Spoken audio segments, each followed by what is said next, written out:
to your to jobs, and as a vocational evaluation expert, Right. make a comment about your ability to perform those jobs based on those limitations. You are a veteran, but you're not service connected. Is that correct? I have a couple of service connections, but I am not service connected for what I need for TDIU. And that's what I had reached out to you before a month or two ago to see if Right, I could proactively file that. I'm preparing my claim um, for for mental health conditions, for migraines, for obstructive sleep apnea, and right, I'm preparing that claim now. And I was going to see if you could do it, and you basically said no, you can't. right, That would right. discredit your letter because I'm not service connected for that. But because Absolutely. because I am diagnosed with those conditions by the VA, and because I'm still seeking treatment for those, I feel like they're valid enough claims for like SSDI, or in my particular case, railroad retirement, total disability. Absolutely. Absolutely. So what you must have in order for an evaluation to take place is substantial medical documentation about your limitations or your impairment based on those conditions. Give me an idea of what those conditions are again. Okay, I'll run through them. All collectively, it's mental health. I've got PT. I'm diagnosed with PTSD. That was when I took the one of the tests with my VA psych doctor. She qualified it as severe, very severe PTSD symptoms, and severe Okay. recurrent major depression, generalized anxiety, and insomnia. Those are my mental health conditions. Okay.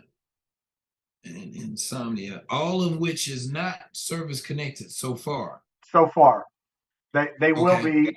I'm going to file my claim here within the next couple of weeks, and I fully expect a 70% rating on that because Good. of the substantiation in my VA notes. And of course, Okay. all of these are on my problem list with the VA as well. Okay. That's a good estimate. That's a good estimate. 70% is a good starting place. So, all right, what else you got? Okay. Chronic migraine without aura, 1 to 2 episodes a week, where I basically have to lie down in a dark room with no light or no sound. And they last anywhere from 2 hours to 12 hours. And I have not been able to pin down a trigger, what causes it. And it's still pretty random because sometimes it starts in the morning, sometimes it starts at night. It just depends. I haven't figured it out. I haven't cracked that code yet. Okay. That's not service connected either. Right, that's not service connected, but it is diagnosed by the VA, and I've got treatment records with the VA in notes. Okay. So, likelihood is they may give you 30% or they may give you 50%. So, if you got 70% and 50%, they may put you at 80 or 90% total disability at this particular point. Eventually, if they consider it service connected and it's severe. That Okay. I So I that would fully that expect it would to be be what I do. severe for 50% for Yeah, migraine. yeah. All right. So with those two in and of itself, um prostrating migraines occurring bi-weekly, once a week or whatever, and with documentation of your treatment, I think that plus the mental health limitations may significantly affect your ability to do a lot of jobs in the national economy. Now, do you have physical limitations as well? Yes. All right, let's hear 'em. So the next one on my list is hemorrhoids. It's at a 0%, but it impacts my ability to sit in an office chair for basically more than 30 minutes at a time. That's about the extent of it. Um, Is it documented? it's documented. I'm actually service connected at 0% for that from back in 96 when I first got out. I'm filing a claim for an Right. increase. This is going to be with this claim that I'm filing for 10%, which is basically the max. There's more, but Okay. it's not feasible for me to go past 10%. So that Okay. I'm also service connected at 0% for a bunion. and that's basically the max without having an operation on the bunion. Which foot? Left foot, big toe. And that has impacted me. And I've had that since I was on active duty, obviously, service connected, where, I can't stand, walk, or run very efficiently, especially beyond an hour. Beyond an hour, my whole left leg aches up to my knee. And I end up sitting down for extended, periods of time because of that. Okay. And that's what caused my hemorrhoids. I never even thought of that till right now. Right. The bunion and having to sit down a lot. I don't know, maybe. Anyway, Right. I also have obstructive sleep apnea. So my alertness and ability to focus um, decreases drastically after I've been awake for about 8 hours. I'm okay. You got a CPAP machine? I do have a CPAP machine. I'm requesting another one because the CPAP machine I have was making me sick. I was getting upper respiratory issues, and they went away when I stopped using it. So I've requested another one. I should be getting that within the next couple of months. I have an appointment Service in connected? April. No, but you don't feel like that'll be service connected? Oh, absolutely, it will be. That's going to be Okay. with my So that's claim. 50%. Oh Right. yeah, That's it'll be another 50% with because CPAP. yeah. Yeah. Absolutely. So we're looking at pretty numbers now, 90 to 100% with 250s and a 70%. It might be close to 100% by itself. All right. So now what else do you have? Okay. So I am service connected at well, let me just finish telling you, diabetes mellitus type 2. I've got a claim that was denied for that, but I'm going to file a supplemental claim within the next month or two with that. I'm focused on my new claim with the disabilities I just described to you: mental health, migraine, and OSA, and hemorrhoids. All that's going to be on a new claim, and then I'm going to file a supplemental for diabetes, and that'll get me. That's 20% because I don't take insulin, Right. but I take oral meds. I'm service connected at 10% for tendonitis in the right elbow, which is my dominant arm. That was I suffered an injury to my right elbow back on active duty. Got it service connected in 2017, I believe it was. Yeah, it was 2016, 2017 is when I filed for it and got it. And so that obviously limits my lifting ability. Right. I broke my right finger. If you can kind of see how crooked it is, you see that? That's as straight as I can make it. I'm trying to make. There you go. That happened in an accident after I was out of the military. It happened in 2017, I think. Yeah, 2017. Had a bicycle accident, but needless to say, I can't write with a pen, and paper very, very effective because of this. Is your right dominant hand? Yes. Okay. And it's the index finger. Okay. I'm also diagnosed with what's my other 10%? Oh, I have tinnitus at 10%. I don't have hearing loss, but I have tinnitus at 10%, which interferes with my ability to hear people, especially in the voice frequency. I continuously have to say, "Huh? What'd you say? Can you say that again? I couldn't hear you." Okay. Makes it difficult, especially in a group environment and especially in a noisier environment. There's a lot of people around talking or in a loud work environment. Yeah. Okay. All right. I also have hypertension, All right. which I attribute to, this is just me personally, frequent lightheadedness and dizziness because of the hypertension.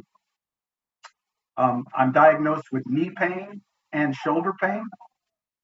I'm currently seeking treatment for the shoulder pain. I'm going to add knee pain to my treatment plan within the next few months. At some point, I'm focused on the shoulder right now, and it's the dominant arm, right shoulder.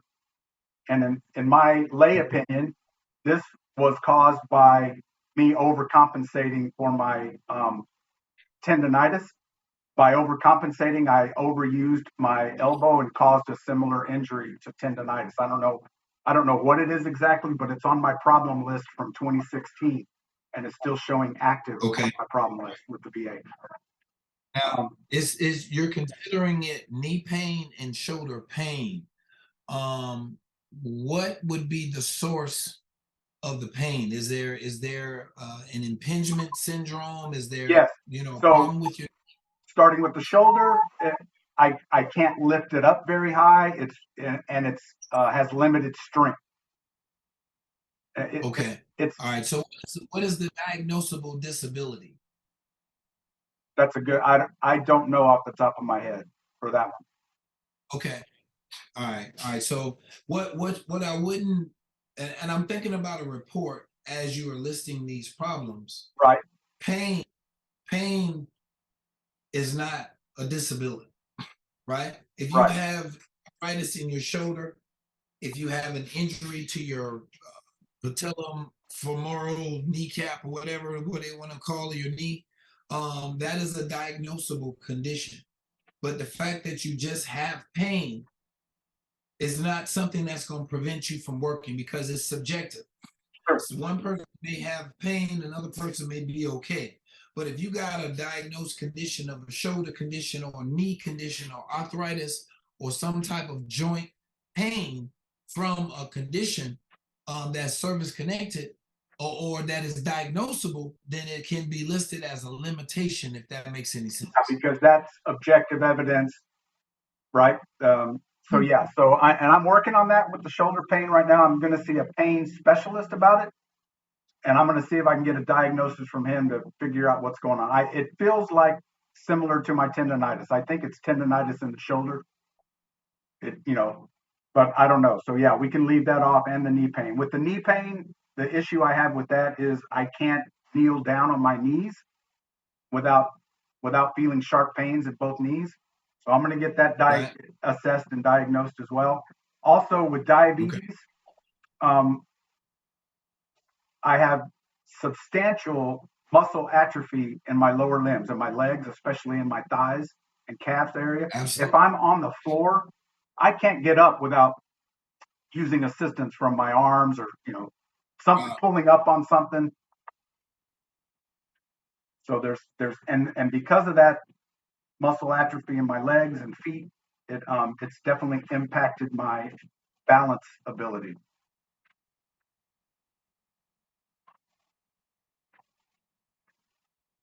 And speaking of balance, I was just seen by an audiologist to be tested for vertigo Right.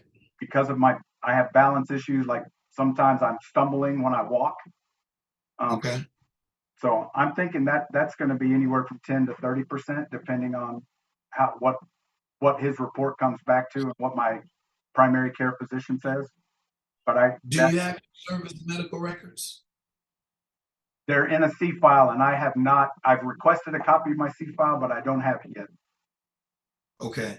That will be easy, or it'd be easier to determine whether or not the VA is going to classify any of these conditions as service connected or not service connected.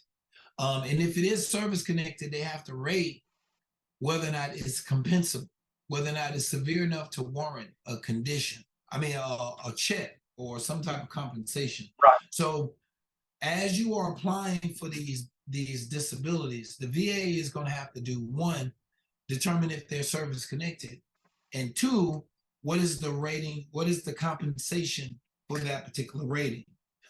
So some of these may end up being zero. Oh yeah. That's good.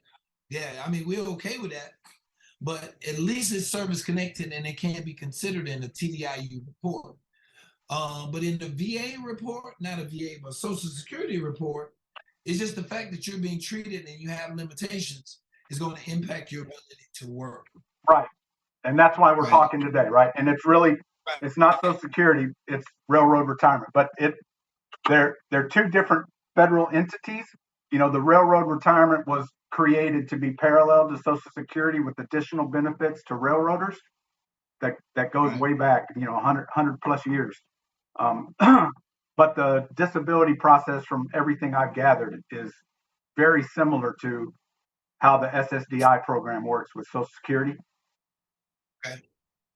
But I can tell you that from my initial assessment, the Railroad Retirement Board's forms and everything are all paper-based. They're manual. It's not like Social Security where you go in and you can fill things out, online. So it's a very manually driven process. But from what I can tell, all the requirements to be eligible for total disability is the equivalent to what it would be with Social Security. How much weight do they pull? They place on vocational evaluation testimony? Oh, very much. There's actually a vocational evaluation form, I believe, and I think I emailed that to you.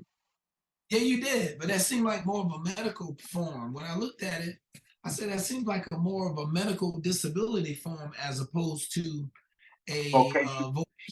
yeah. Yeah, a lot of those questions on there didn't have anything relevant to what it is I do.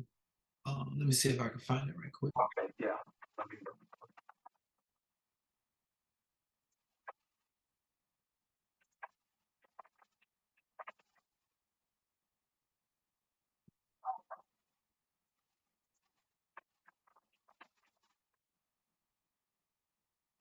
Let's Vocational assessment report, March 1st is okay, when I sent it. okay.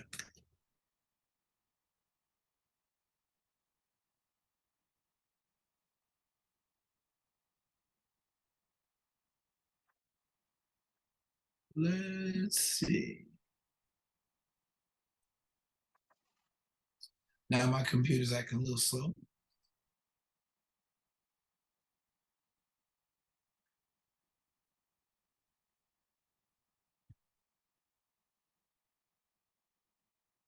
I see what you're saying though. When you look at it, it's, it wants range of motion Right, assessment. right. Let me check it out. Let me check it out. Let me check it out.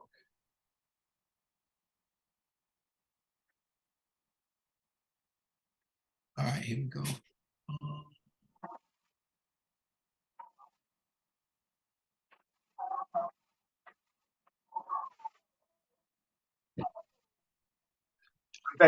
The railroad retirement rep that I spoke to with my attorney qualified this form by saying, if your doctor isn't comfortable filling this out, it's no big deal. It's not required for the application for disability. Oh, so what about a vocational? Because I would skip all of these sections: vision impairment, mental functions, environmental certification. Yeah, there's nothing on here that specifies your vocational limitations, right? Um, it would be good if a doctor in each one of these areas give you a rating or at least a list of your limitations as it relates to each condition. Because if you gave this form to me right now today, I couldn't do nothing with it unless I was given an estimate of what I think and believe are your limitations from the medical documentation that I read. Yeah, yeah, it'll be difficult. That'll be difficult. Your report is independent, right? You write your vocational assessment report based on a template that you have, right? Not based on a form. Facts. That Right. I go through a process. I go right. through a whole process. My job is to really influence the reader in regards to my process and how I am eliminating work based on these facts, not my feelings, not just your thoughts and ideas about going to work, but these facts. The veteran is having migraine headaches 2 times a week. The veteran cannot get along with other people. The veteran cannot work in close proximity with other people. The veteran has these limitations as it comes to his mental health. He can't work. He can't communicate with people. He can't do different types of things. Now, as I consider these limitations, I'm also reducing the national economy, the jobs in the national economy. Shrinking it down, right? Absolutely. Methodically Absolutely. So, eliminating every potential job that I could be fully and gainfully employed. right, because I am the vocational expert. I'm supposed to be knowledgeable of all jobs as they exist. The problem comes in when you have these doctors and you have the VA saying you can work. Well, the question is, where can I work? They don't know because they're not vocational specialists. So they would typically send you to a vocational guy, say, Chad, help this person find a job. Well, based on your interests, based on your aptitude, based on your abilities, here are 3 or 4 jobs I believe you can perform, and I believe you'll do well because it fits within your physical and mental abilities to perform. But if I get somebody with medical documentation where I feel like I ain't gonna be able to put nobody on the job that got suicidal ideation. I'm sorry. I'm sorry. I can't put nobody on the job that can't relate to coworkers, supervisors, or the public at all. They So need to be working. let me give you 2 pieces of evidence on based on what you just said. Number one, Okay. suicidal ideation. That's documented. When I was seeing my VA psych doctor for intake, 6 sessions over 12 weeks, that came out, right? So that was discussed. It's in the notes, so it's documented. Um, Right. Coworkers and communicating in a work environment. I was written up, and this was one of the contributing factors to me making a decision to leave the workforce, and just giving up, saying I know I can't work Right. in a work environment any longer. I can't be in this environment. I was in a public area of our warehouse, and I got written up because I was quote unquote screaming and cursing at 4 employees in an area that could be heard by others around. So, and it was important enough to the company that the president of the company, and this is a 300 to 500 million dollar a year revenue company with with operations all over the U.S. He came to me personally, addressed this with me, and said, "I'm going to write you up." He then went away, went back to HR. They wrote up the employee warning. He came back to me and delivered it to me. And that's when I sat back and thought about it, I'm like, I am no longer functional in this environment. So I got You my say I have a affairs in copy order of and that. left. You got a copy of that write up also? Oh, absolutely. And it's ready to share with you when we decide to move forward. Okay. Sounds good. 1 or 2 things I think is going to happen as far as the VA. Either they're going to give you a straight up 100% based on how the disabilities culminate, or they're going to give you less than 100%. If you're less than 100%, we're going to go forward with the TDIU. In And here's regards to, go ahead. Yeah, I just want to share with you what I'm thinking. I'm looking at the fact that I'm not able to work anymore. So even if I get to 100%, what I would like to do is take my mental health 70% and base my TDIU on that. So even if I'm combined at 100% compensation, I want to take that disability and then have 60% combined and go after SMC, special monthly compensation. I think it's S for someone who has rated 100% for one disability and 60% combined with others. Right. That would be what I want to do with the VA. But for railroad Okay. retirement, all of these things, even though they're not service connected, are applicable to my ability to not, or my inability to have gainful employment. Right. What I would do in your case is I would have to do a different type of report. My report is going to have to examine your last job. Now, with Social Security, with Social Security, they consider the past 15 years of employment. Right? How long were you in your last job? 3 years or something like that. But Okay. I've got my resume that I'm going to share with you that shows 15 years of work history. And so here's the thing with Social Security and with any other type of organization that's similar. We got to rule out 15 years of work.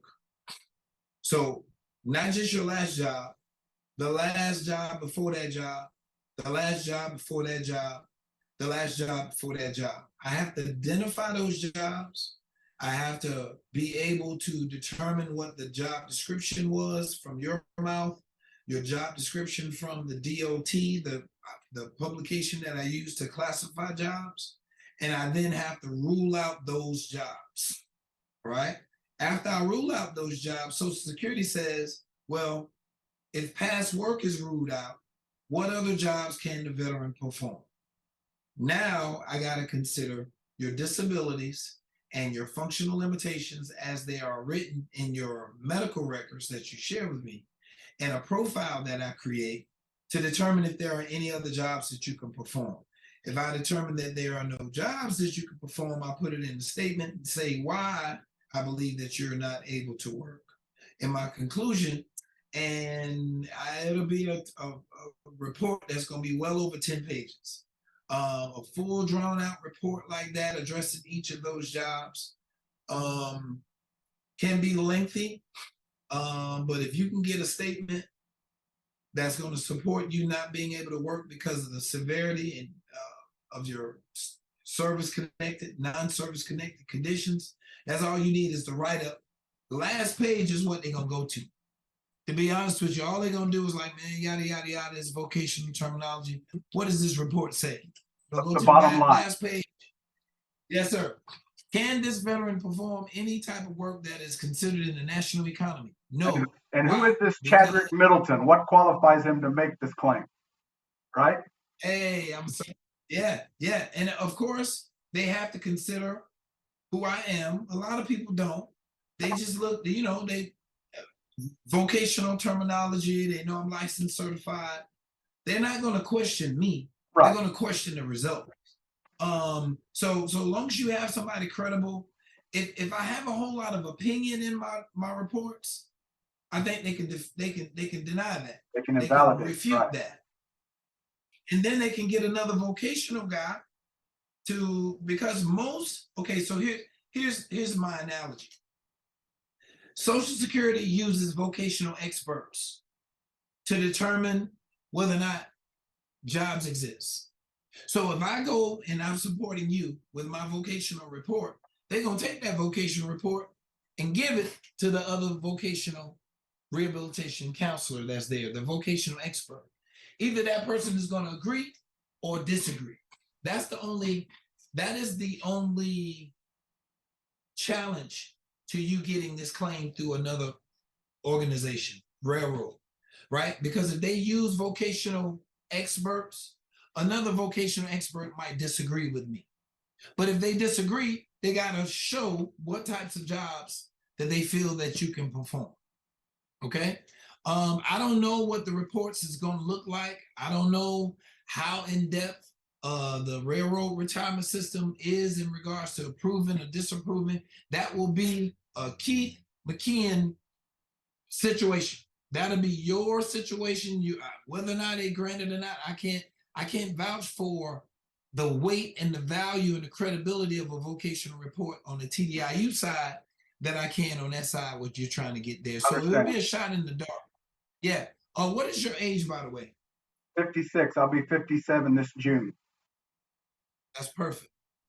All right. The magic age for Social Security is 55. I would bet 55 is when you go. Mhm. Go ahead. No, I was going to say I would bet that it's the same with the Railroad Retirement Board, RRB. Yeah. When you get 55, your training and education is not as much of a issue unless you are. Let me see. You got a master's degree. We would basically, in Social Security, we would have to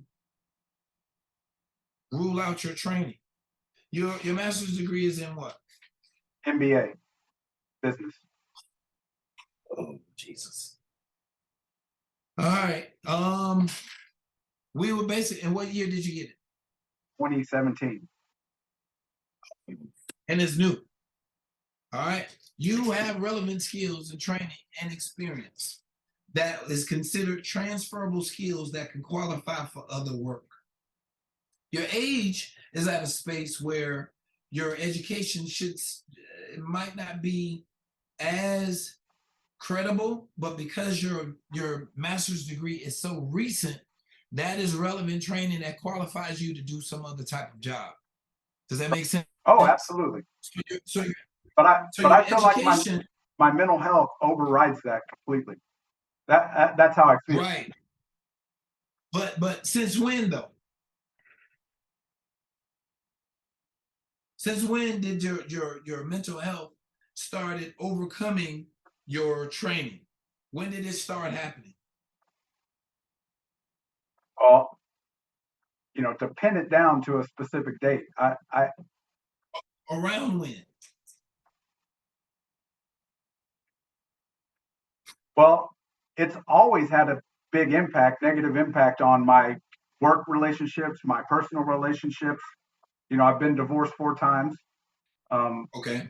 had multiple jobs. I got fired from a job in 2016 that I got in 2015 while I was in the program. They fired me because I wasn't able to retain the processes. And it was a manager of training for Dish Network, the satellite All TV right. company. They fired me basically saying that I wasn't learning the processes. I wasn't an effective communicator. I wasn't an effective leader of the training Right. center. So that Do happened. you have documentation for that? Say again. You have documentation with Oh that? yeah, I sure do. I have the entire, what do they call it? It's a PIP, professional improvement plan, performance That's what improvement plan. Yep. Okay. That's good. That's good. And I then my think you most make a recent job, I had the emotional write up, and in that write up, it also says that it had happened numerous times before that. okay. That's good. That's good. I think that's all good and it's all relevant. And I think that all three services work hand in hand. Um, uh, I don't do any social security work in Texas, do I?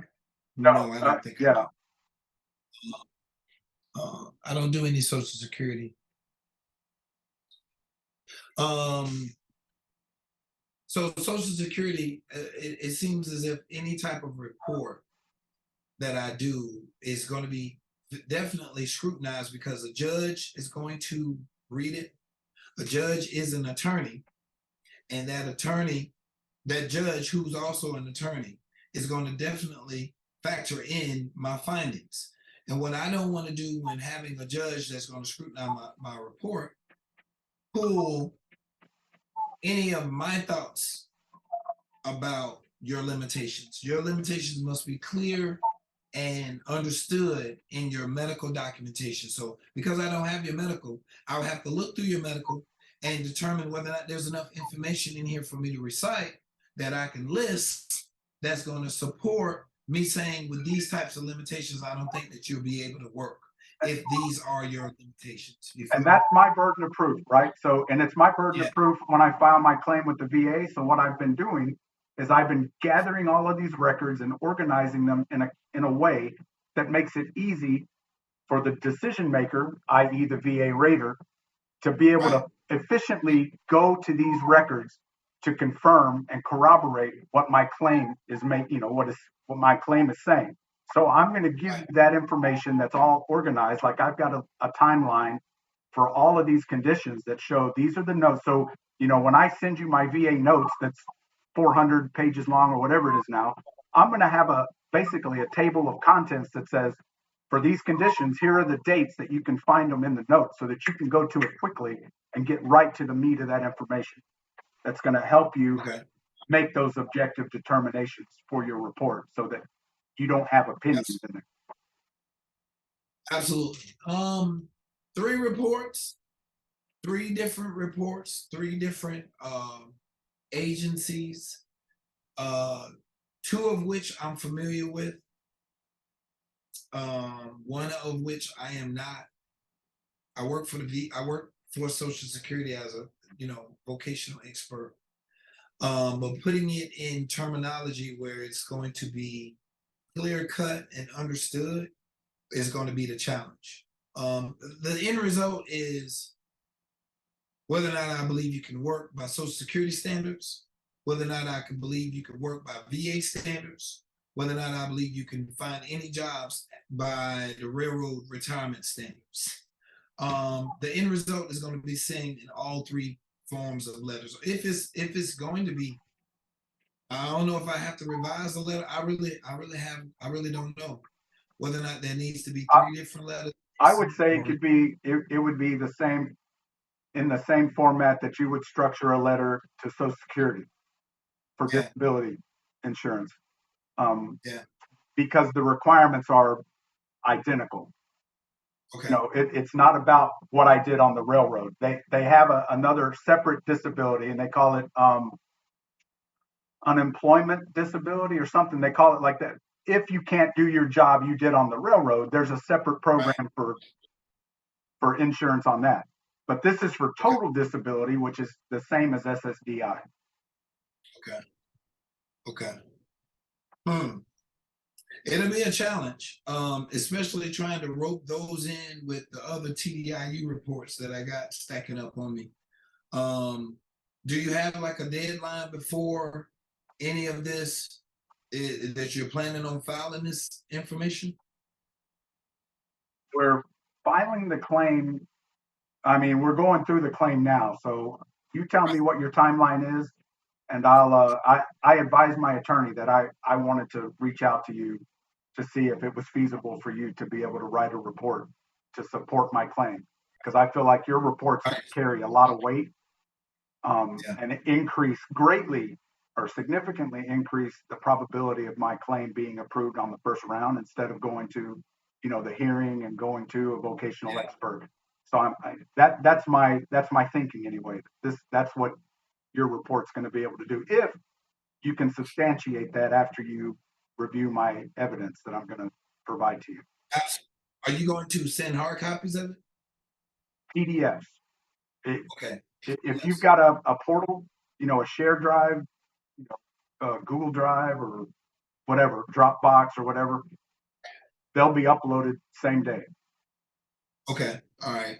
So, extraneous medical documentation, meaning that if you got, like you said, 400 pages of medical, I know I devote an hour looking through medical records when I do my assessments.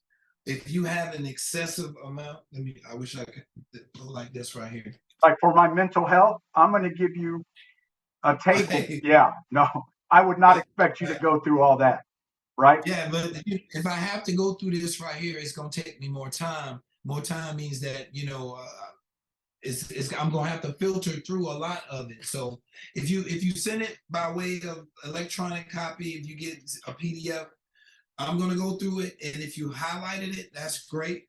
Um, but I'm looking at it through a vocational lens. I'm looking at and I'm citing as much as I can cite in order to support whatever uh, report that you feel like I can do. Now, um, initially, you want to do just one report for the railroad, and then just try to use that same report for VA. Well, it'll be the same evidence, right? Obviously, you can restructure the report the way you do for the VA. Right. But yeah, that's my intention that this same evidence, obviously, when I come back to you for the TDIU, will be service connected at that point, and then we'll Yeah. re-engage to do that, whatever that's going to look like. Okay. All right. I'll try it. I'll try it. Just send me what you got. And I'm gonna have to look at it in a way like I'm looking at a Social Security evidence and a Social Security VA evaluation report, because it's going to list a multitude of disabilities and limitations. And those are the limitations that I'm going to use to really determine whether or not you have what your vocational potential is going to be. So if you want to send that information to me, send it to me, um, and or send it to Megan. And I guess you could do it by you could send it on a flash drive, send it to us like some of my vets do, or you can email it. Or Uh, I can share a folder with you, send her the link for the absolutely. folder where she can then download all that information instantly. But like I Yes. said, what I'm Yes. going to be able to do for you is, my 400 page VA notes. I'm going to send that to you, but I'm also going to send you like a summary table that says for mental health conditions or for PTSD, here are the significant dates to go look at. So you start with that. You say, okay, he saw the doctor on this date. You go to that date in the record, you look at it, you get the information you need out of it, you document it, and then you continue down the list. I'll have that for PTSD, I'll have it for migraine, and you'll be able to use that to weed through all of the extraneous information you don't need. Okay. I want to make I'll it as take it. efficient for you as possible because that's what I'm Yeah, doing for me for my VA claim. that'll definitely work. And what I'll do is I'll take my time, look through it, and get back with you and let you know whether or not I can do a report. That specific report. So try to get me the information. If I have any questions, I can definitely follow back up with you and say, hey, Keith, I need more documentation, or this is not enough, or this is whatever. But I think it could be doable. Appreciate that. Just okay. So, Hold a second. okay, I think that covered everything I wanted to talk about. So yeah, so I mean, I feel like I've. Oh, where'd you go?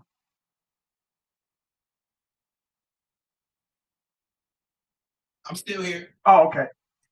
Yeah, I'm still here. Yeah, and talking with the attorney who does Railroad Retirement Board total disability claims for a living, right?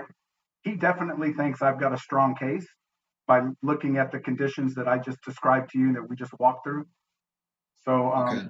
and I feel like your report is just going to add strength to my claim, and it's going to help get it increase the probability on the first go. Okay. Okay. But again, I Okay. totally understand the burden of proof is on me. If I don't give you sufficient evidence to prove my claim for total disability, it's on me, right?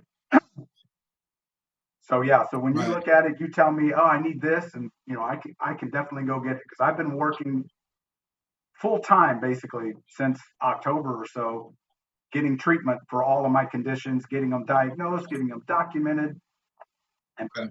and working on substantiating my claim, developing the claim for the VA. Okay. So okay, Not a Chad. problem.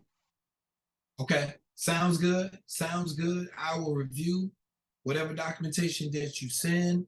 I will assess what is going to be needed to go into a report because it's going to be different from any other report that I typically do, and give you a call back and let you know yay or nay.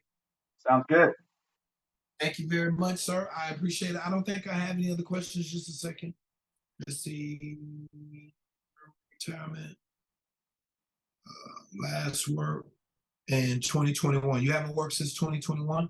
November 2021 is when I left the workforce. Okay. Basically because of all my conditions. I left for health reasons. I've since learned about all of my mental health conditions. So this is how that went down. I had insomnia. I knew I had insomnia. I told my doctor, hey, I want to be treated for insomnia. She said, oh, let me refer you to the mental health department.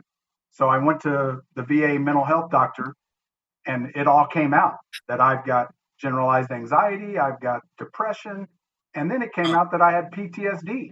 I never thought that PTSD would apply to someone who hasn't been in combat, but I found out that I had two significant events in 1986 on my first ship that really caused me years of difficulty with relationships, professional and personal. So Absolutely. all that's come out in the last couple of months, you know. I But got you. anyway, all I right. got So you. next step is Megan's going to reach out to me. No, you can if you know you got your information together already, you can start sending the information. When Megan gets it, she gonna call and say, well, before I can share this with Chad, you got to pay for an assessment. Once you pay for, you can either pay for assessment beforehand, then send it, or you could try to send all of the information and then call Megan once your information has been received. Typically, what most people do is say, okay, I'm ready to do an assessment. Megan will take your payment, and then you send us all the information that you have. Once you do that, she'll forward the information to me. Then I will put it in the cycle and find my way to get to it for an hour of assessing as much medical documentation as you have. So I'll make it as concise and as easy as possible to get to all of the pertinent data that you need to make that assessment. Okay. And once Okay. you have Sounds that, good. how long? I know you said once you get to like what's right now, what are we looking at? I don't know. I don't know. Um, uh, I have a number of veterans that are, for one, are waiting for me to do reports, and a number of veterans that are waiting for me to do their assessment. They send me medical documentation, and I obligate an hour. There are only but so many hours in a day, so it depends on when you get it to me and whether or not any other veterans send the information before you. But I have a few other veterans that, looking at my board, I have a few other veterans that have sent me information for me to review their documentation. And I also see clients during the day. So I treat Right. your medical documentation as if you were a client. Sure. And right now, I have to create and make the time to look and review your records. That could be at night, it could be early in the morning, it could be whenever I review it, but I can't give you a specific date and time as to when I will finish reviewing it because I don't know how exhaustive your records are. Okay. Again, it'll be on me Okay. to make it as efficient as possible for you to get to the relevant information. Right. And not just that, my time as well has to be factored into how I go into when I have time to go into all of your records as well. So making it good and efficient is great. It helps me out tremendously. But I also have to put you in where you are the next person that I'm supposed to be seeing as far as the reading or reviewing the medical records in the first Yep. place. So I'll try to get to it as soon as possible. Oh, yeah, sure. No problem. I know you're a busy man. Yes, sir. And Yes, sir. again, Not a thank, problem. thank you for your videos. They have been very informative and have taught me a lot. And that's Thank that's you, how I sir. got to you. That's how I found you. So thank you Thank again you, for sir. that. I All right. appreciate it. I appreciate it. I look forward to working with you. And if you have any other questions, just drop me an email. Okay, Chadwick, thanks a lot. Have a great weekend. Talk to you All right. soon. Thank you. All right. Take care.